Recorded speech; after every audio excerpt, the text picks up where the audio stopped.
Shalom, amados, como vocês estão? Vamos para mais uma live de leitura da Bíblia. Hoje nós vamos ler 1 Crônicas 29 e você vai ler na sua casa 2 Crônicas 1 e 2. Vamos orar nessa madrugada, chamar o nosso amigo Espírito Santo em nome de Jesus para estar abençoando esse dia que se inicia. Amém? Amigo Espírito Santo, toma o controle do nosso dia.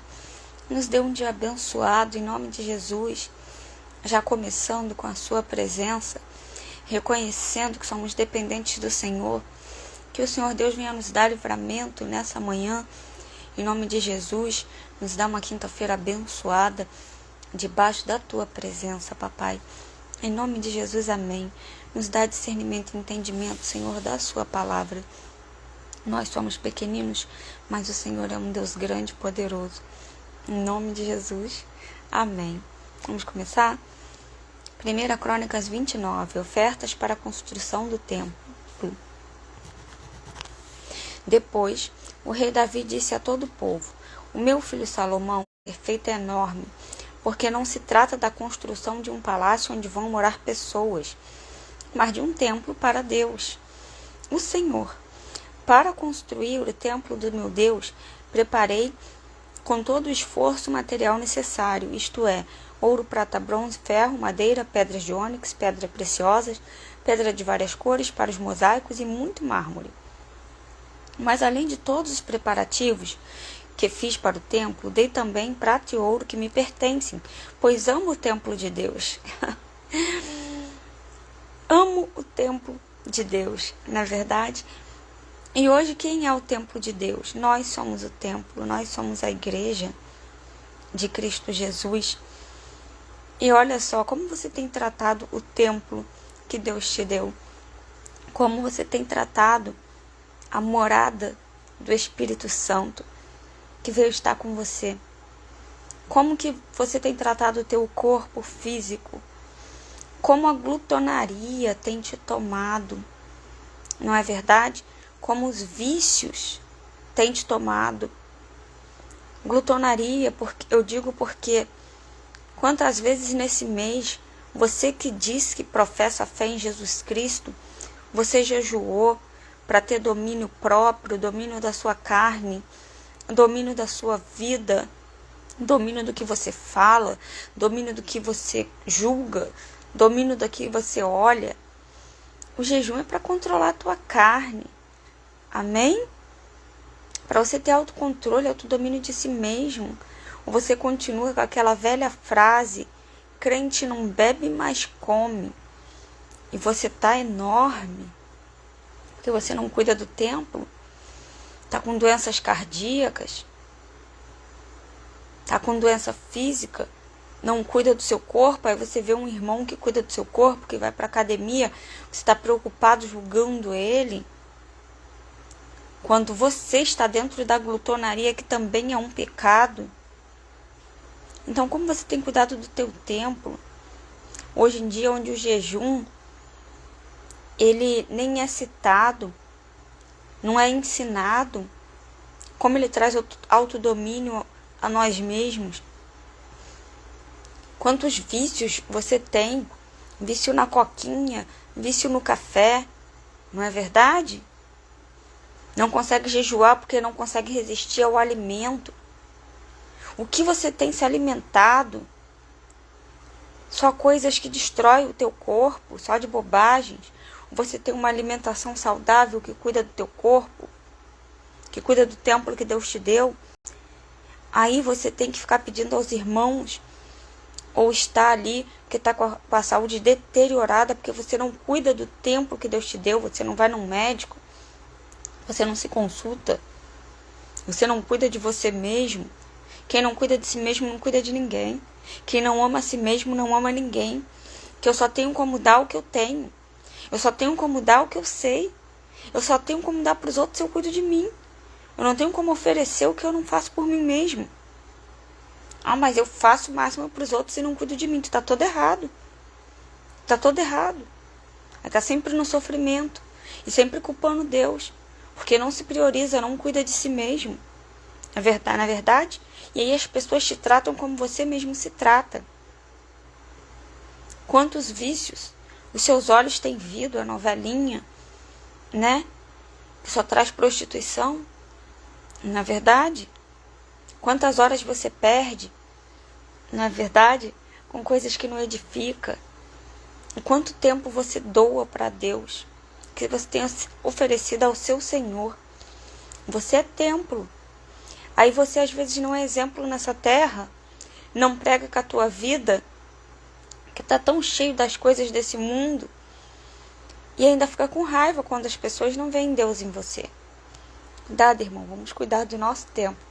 Nós somos testemunhos vivos de Cristo Jesus nessa terra. Amém?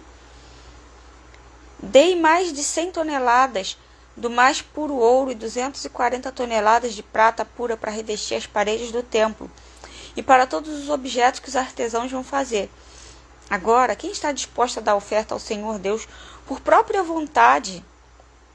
Então, os chefes dos grupos de família, as autoridades das tribos, os oficiais dos exércitos e os administradores das propriedades do rei Davi deram de livre vontade.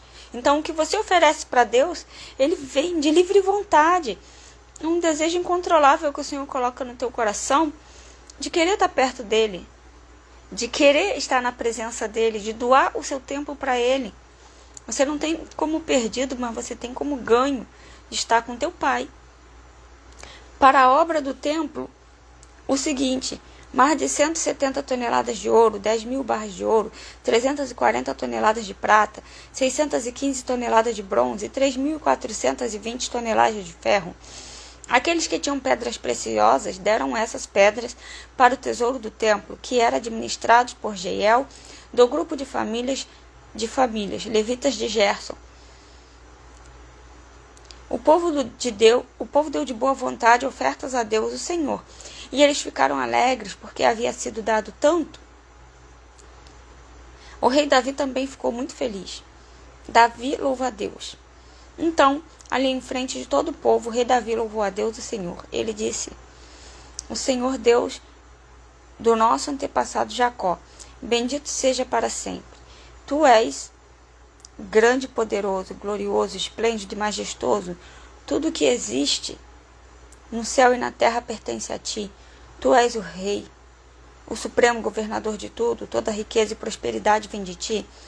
Tu governa todas as coisas com teu poder e tua força, a tua força.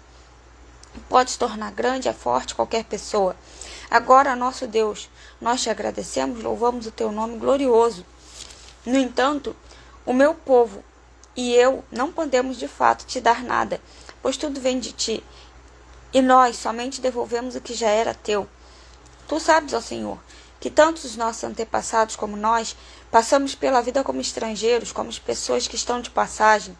Os nossos dias são como uma sombra que passa, e não podemos escapar da morte. Ó Senhor, nosso Deus, nós trouxemos toda essa riqueza a fim de construir um templo para honrar o teu santo nome. Mas tudo isso veio de ti, e tudo é teu. E eu sei que tu pões à prova os corações, e amas pessoas corretas. Com honestidade e sinceridade, eu te dei de livre vontade tudo isso.